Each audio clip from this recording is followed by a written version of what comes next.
there is a major attack on white people in America and in all the white countries. You're a Christian, am I right? That's right. And so is the attack on white people due to the fact that these people hate Christianity, hate white men, or is it both? What is it? Why is this attack happening on white Christian men? I think that's an interesting question. And I think we have to look at fundamental issues. That's what I try to do as a Christian. I try to look at, what is the underlying sin issue? Yeah. What is the issue that we're dealing with? So for me, what I've learned as an attorney serving in the military, the work that I do is I've learned to me that secular humanism and atheism, that's a religion, right? That's a religion. Whether they want to call it that or not, I believe that's a religion. That's a faith, right? You're placing your faith in man instead of your faith in God. But secular humanism and atheism really is the religion of tyranny. And so what I see is a sin issue where the world and others are trying to divide people. They're trying to put people in categories. They're trying to pit people against each other. So whether, in the past with communism, it was labor versus management, rich versus poor, class versus class. Now it just feels like every way that the world can divide people, we're all created in the image of God. We're all created equal. That's some of the founding principles of our founding documents as a nation. But there's just an effort to undercut that and attack that. So from my perspective, I think going after those fundamental biblical truths, those fundamental basic truths is part of it. I think it starts there. I remember when Rush Limbaugh was alive, he would talk about how they were trying to turn Christianity into a secular religion. And I remember when they first started attacking the military, Rush did not like the fact that they were trying to turn the military into a social experiment. And I remember hearing him say that, but I never imagined that it would get to the point where the leaders of the military would deliberately weaken the military by taking out the straw men and replacing it with weak people, putting all our lives at risk.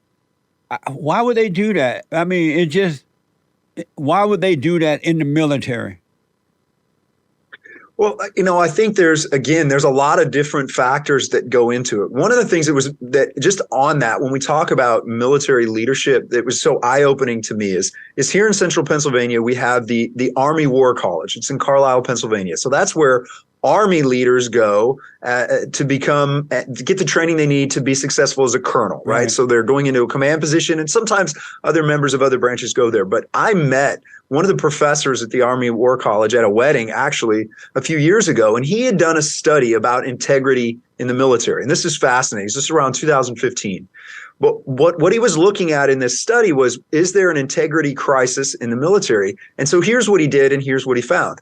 He found that, just as one example, there were not enough hours in the day, not enough days in the year for military members to do the job and complete all of the mandatory training that the Army was assigning to them. Yet every single commander in the military was signing off as all their soldiers were 100% complete on that training. So what does that mean? That means in order to check a block for an inspection, in order to be at 100% and say they're at 100%, military leaders were shown to have compromised their integrity because it was important to say they were 100% when it was physically impossible to do that. So that to me was a real eye-opener. I was a reservist at the time, and as a military officer, that was a real eye-opener to me to say, what are we creating in the military system that's creating a bureaucracy that says answering the right way is more important than the truth. So that to me was a big concern. And we've seen a lot of issues where the military has been used for social experimentation and to push issues. And it's hurt military leadership. So now, unfortunately, for so many military leaders, it's very, very political. And the pressure is to say the right things, to do the right things, and to check the boxes on inspections rather than worrying about combat readiness, rather than worrying about true leadership. And we're just not teaching some of those things anymore in the military.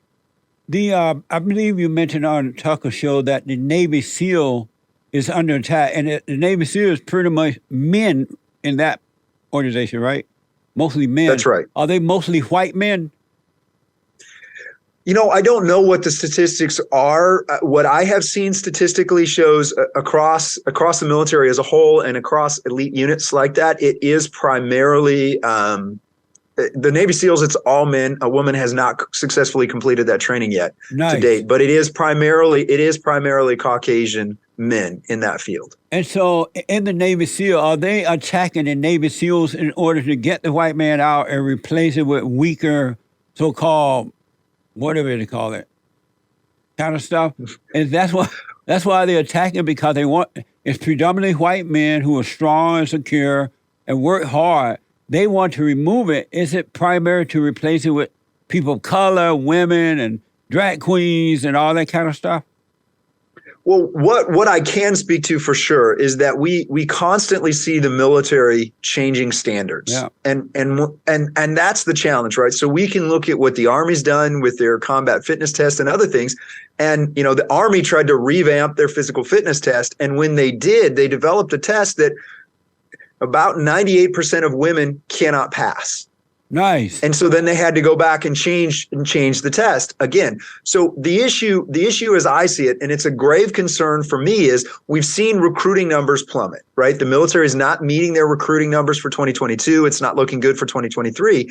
And the issue is, the reaction to that by many military leaders and by others is, oh, we need to lower standards. That's my biggest concern. I think we need a military that's focused on readiness, and that's focused on people that can meet the standards that are determined by their job and by their responsibility. So anytime I see an effort, whether it's just to meet recruiting numbers or otherwise, to lower standards, I think we should be asking the question, why? Why are we lowering standards? If someone is not physically capable of doing the job, or they're in a situation where they're not physically capable of keeping up, that's a concern. And look, as a father, I have two daughters. I believe, that our combat roles in the military should be filled by people that can physically complete the tasks that are required in combat. And I also believe we should be very, very careful at sending any women into situations, into countries where they're going to be targeted because of their sex, right? So I'm not saying that females cannot serve in the military, but I think we need to be very, very cautious. So I get concerned when we're fighting in the Middle East, for example, and we know what the consequences are for women that are captured. We know that women are going to be targeted because of the way women are treated in those cultures. So I do think we have to have rational, reasonable policy, and I don't think we should ever be in a situation where we're compromising standards.